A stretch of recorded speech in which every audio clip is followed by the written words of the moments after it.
जैसा कि हमारे बीच में पढ़ा गया नीति वचन उसका 9वां अध्याय उसके पहले पद से लेकर 6ठे पद तक। पहले पद में इस प्रकार लिखा हुआ है कि बुद्धि ने अपना घर बनाया और उसके सातों खंबे गड़े हुए हैं। यहाँ गौर करने वाली जो बात है, बुद्धि के विषय में तो हम रेगुलर पढ़ ही रहे हैं कि नीति वचन जो है पूरा बुद्धि की बातों से भरा पड़ा है। ख़ास तौर से पिता परमेश्वर ये नीति वचन में हमें समझाना चाहते हैं, क्योंकि उन्होंने क्या किया है, जगत के मूर्खों को चुन लिया है। अब मूर्खों को जो चुन लिया है वो इसलिए चुन लिया है ताकि बुद्धिमानों को क्या करें, लज्जित करें। अब बुद्धिमानों को लज्जित कैसे करेंगे? बुद्धिमानों को लज्जित ऐसे करेंगे क्योंकि उनके पास, बुद्धिमानों के पास क्या है, संसार की बुद्धि है। उनके पास क्या है, संसार की बुद्धि है। परंतु जो मूर्खों के पास है, जो हम चुने हुए मूर्ख हैं खुदा बाप के, हमारे पास काय की बुद्धि होनी चाहिए, खुदा बाप की बुद्धि होनी चाहिए, है ना। जब हमारे पास खुदा बाप की बुद्धि होगी तभी हम संसार की बुद्धि को क्या करेंगे, तुच्छ ठहराएंगे, है। तो यहाँ आपका परमपिता परमेश्वर अपने वचन के द्वारा हमें समझाना चाहता है और उसमें समझने वाली जो कुछ बातें हैं मैं आपके सामने रखूँगा। बहुत ही ध्यान देने वाली और समझने वाली बातें हैं।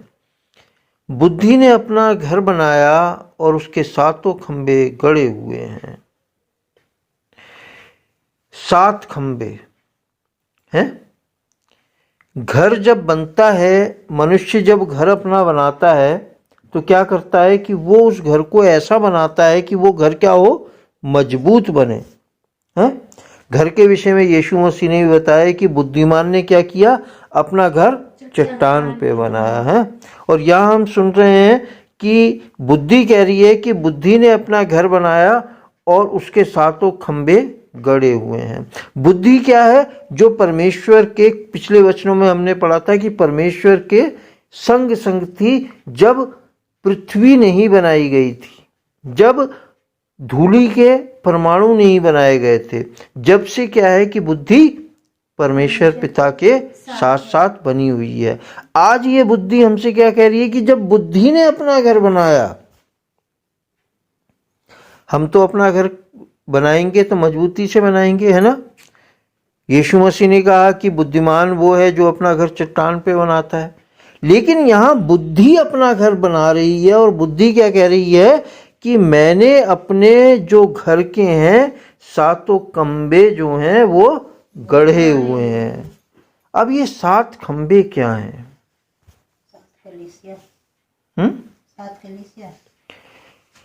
7 कलीसिया। दीदी ने बहुत अच्छी बात दी, बहुत अच्छी बात बोली है। 7 कलीसियाएं जो हैं, अब देखो कुछ ऐसे अंक हैं जो हमें पवित्र शास्त्र में प्रभु के वचन के अंदर हमें मिलते हैं। जैसे 6 दिन में परमेश्वर ने इस संसार की सृष्टि की, 7वें दिन में उसने विश्राम किया, ठीक। पिता परमेश्वर और पवित्र आत्मा ये 3 हैं और त्रिएक एक परमेश्वर कहलाते हैं, है ना। और यीशु मसीह ने क्या कहा कि किसी मनुष्य में जब दुष्ट आत्माएं होती हैं तो वो 7 प्रकार की होती हैं, हैं। 7 प्रकार की कलीसियाएं होती हैं, हैं। तो कुछ अंक ऐसे दिए। 8वें दिन क्या कहते हैं, खतना होता है ना।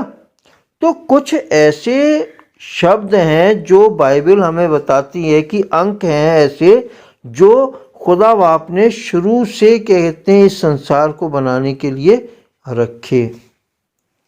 666 शैतान का अंक कहलाता है। 6 दिन में पृथ्वी बनाई। अब 666 शैतान का अंक क्यों रखा?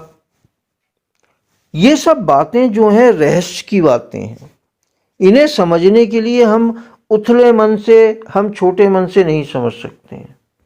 इनको समझने के लिए हमें अपने सारी बुद्धि को, अपने सारे दिमाग को क्या है, परमेश्वर के वचन पे लगाना पड़ेगा। तब हम इन बातों को समझ पाएंगे।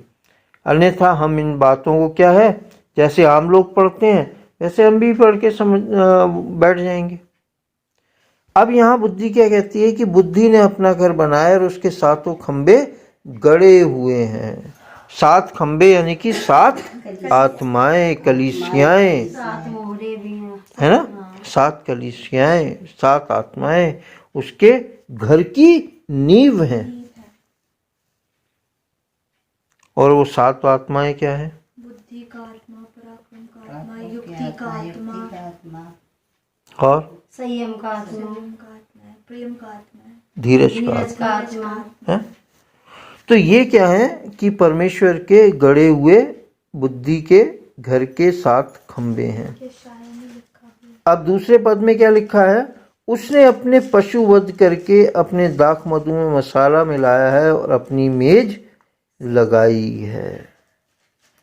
उसने क्या किया है? अपने पशु वध किए हैं। इंसान पशु वध काहे के लिए करता है? जब किसी को बुलावा देता है, दावत करता है, जब दावत करता है वो, है तो उसने हमारे लिए दावत एक रखी है और उसने क्या किया? अपने दाख मधु में मसाला मिलाया हुआ है। मसाला जो मिलाया जाता है दाख मधु में, क्या होता है? तो दाख मधु में क्या होता है? आनंद होता है।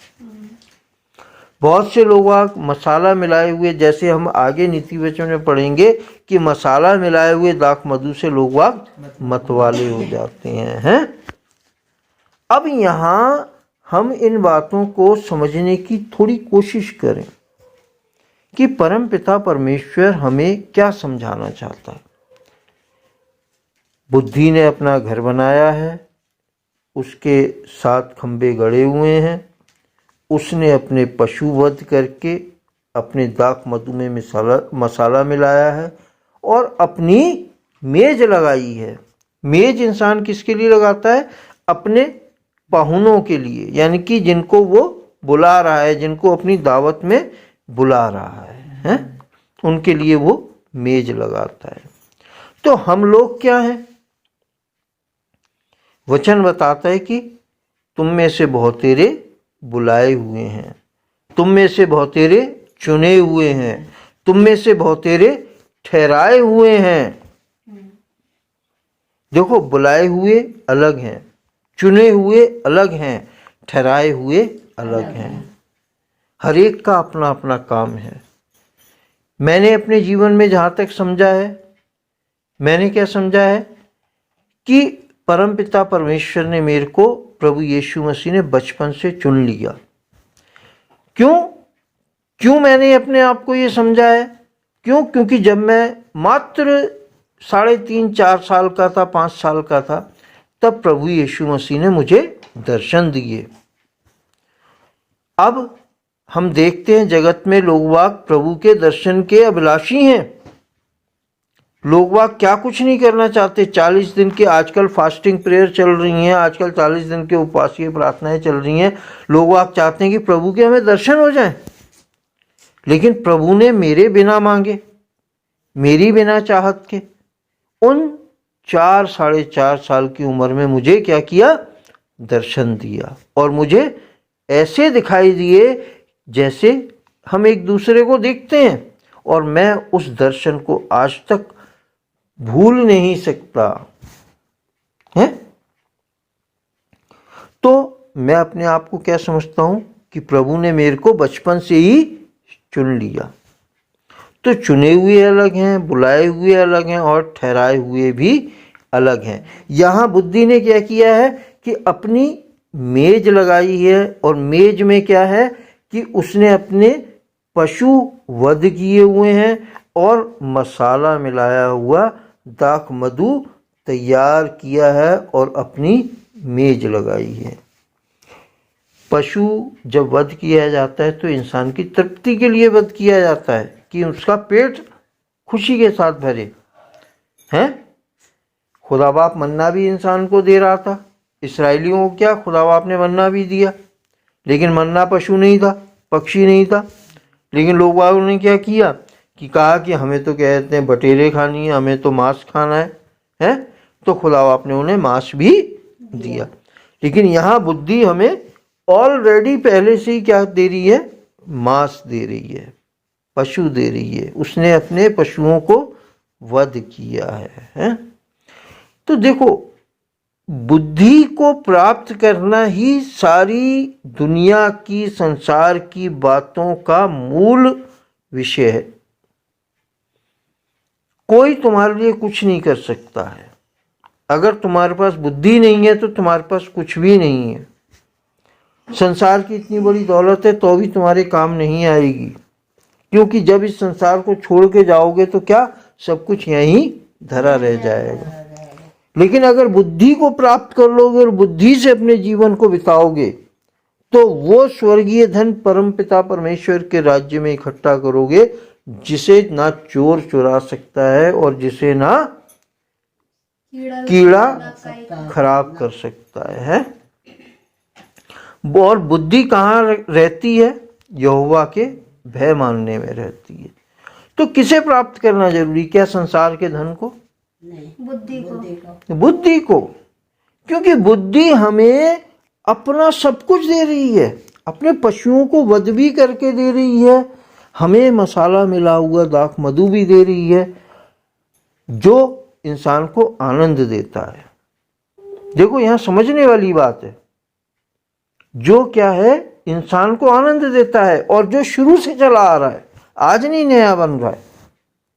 और इस दाख मधु का क्या है कि लोग मतवाले भी हो जाते हैं और बहुत से अपने जीवन को भी बर्बाद कर लेते हैं, बर्बाद कर देते हैं।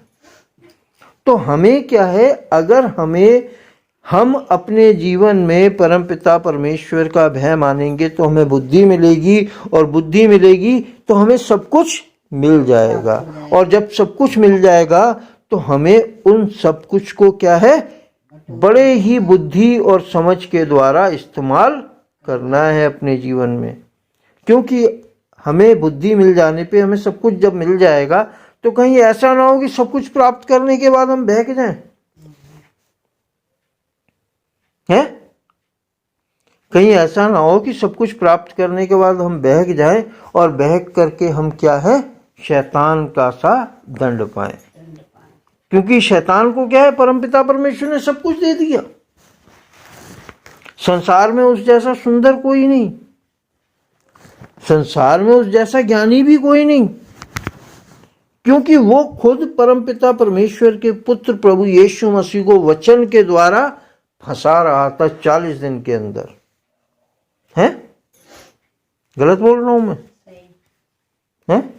40 दिन जो यीशु मसीह की परीक्षा करी, किसने परीक्षा करी? क्या खुदा बाप ने? नहीं, शैतान ने उसकी परीक्षा करी, जो इतना वचन का ज्ञान जानने वाला था, ज्ञानवान था, जो प्रभु यीशु मसीह को क्या है, वचन के द्वारा ही समझा रहा है। उसने जो कुछ बातें कही यीशु मसीह से, वो बिल्कुल लिखी हुई हैं।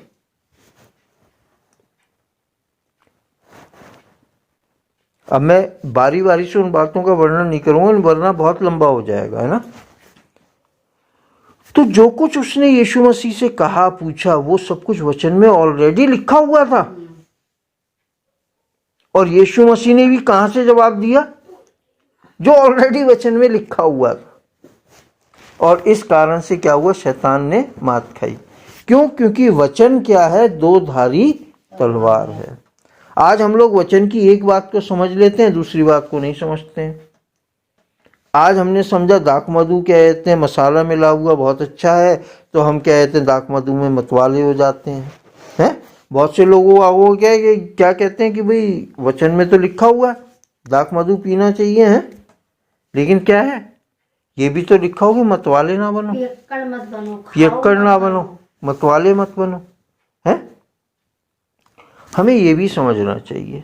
तो बुद्धि जो है, अगर हम बुद्धि को प्राप्त करते हैं तो बुद्धि हमें सब कुछ देती है। तीसरे पद में, उसने अपनी सहेलियां सबको बुलाने के लिए भेजी हैं, वह नगर के ऊंचे स्थानों की चोटियों पर पुकारती हैं, जो कोई भोला है वह मुड़कर यहीं आए, और जो निर्बुद्धि है उससे वे कहती हैं, आओ मेरी रोटी खाओ और मेरे मसाला मिले हुए दाख मधु को पियो, भोलों का संग छोड़ो और जीवित रहो, समझ के मार्ग में सीधे चलो।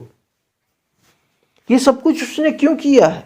अपने पशुओं को वध किया है, मसाला मिला हुआ दाक मधु पिलाया है, जीवन की यानी कि हर एक अच्छी चीज उसने हमारे लिए रखी है बुद्धि ने।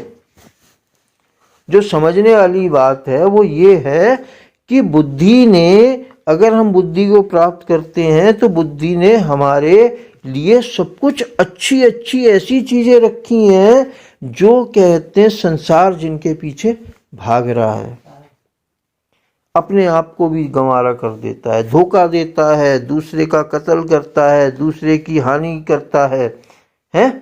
लेकिन बुद्धि ने हमारे लिए सब कुछ सहज रखा है। और ये कब प्राप्त होता है? जब हम पिता परमेश्वर का भय मानते हैं, क्योंकि बुद्धि हमें कब मिलती है? परम पिता परमेश्वर के भय मानने से। तो अगर हमें जीवन में सब कुछ चाहिए, अगर हमें अपने जीवन में आनंद चाहिए, अगर हमें अपने जीवन में बहुतायत चाहिए, अगर हमें अपने जीवन में इस संसार की सारी वस्तुएं चाहिए, जैसा कि यीशु मसीह ने भी कहा, क्या क्या कहा कि पहले उसके धर्म और उसके राज्य की खोज करो तो संसार की हर वस्तु तुम्हें मिल जाएगी।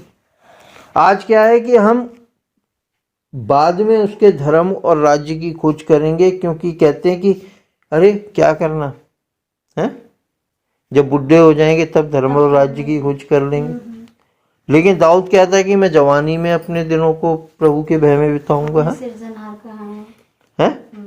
तो हमें क्या करना है कि फर्स्ट उसके धर्म और राज्य की खोज करनी है, ताकि अगर हमारी इच्छा है कि संसार की हर अच्छी वस्तु हमें मिले तो हमें मिल जाएगी। है?